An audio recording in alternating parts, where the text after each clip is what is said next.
So I'm an artist and a teacher.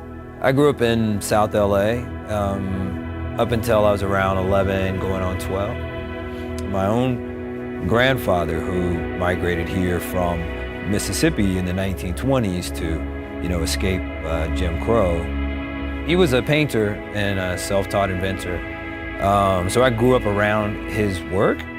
The place in which art relates to law, in particular, for my project, in the past I'd done work that was looking at the legacy of Martin Luther King. And the theme for this piece is based on a quote that from the speech that Dr. King gave on the March on Washington. And in that speech, he talks about how the moral arc leans towards justice. And I think that for law students, ones who in particular who care about the sense of morality and ethics and justice, they recognize that as a struggle, as an ongoing debate.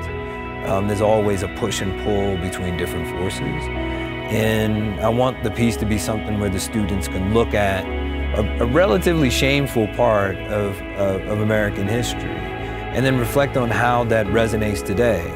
What role do they want to participate in? I wanted the piece to be both beautiful but also challenging to what they think art can be, to what they think law can be, as to who they are, and how they want to participate in this project in their life.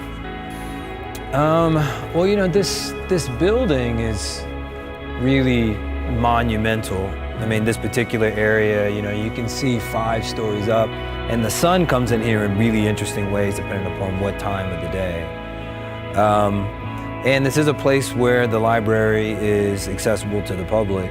So I wanted to have a work that existed here that can A, play off the light, B, would reward people if they wanted to come back and look at it again during different times of the day, the month, the year, and have a different experience.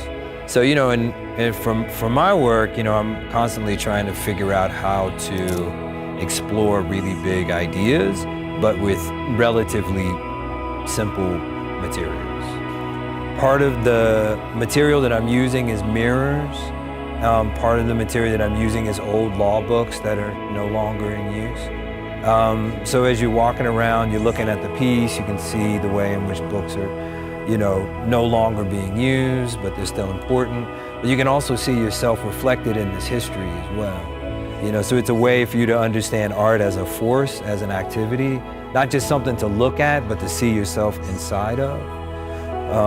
And I think that the ethics of law and the ethics of art also, sort of intertwine in many ways.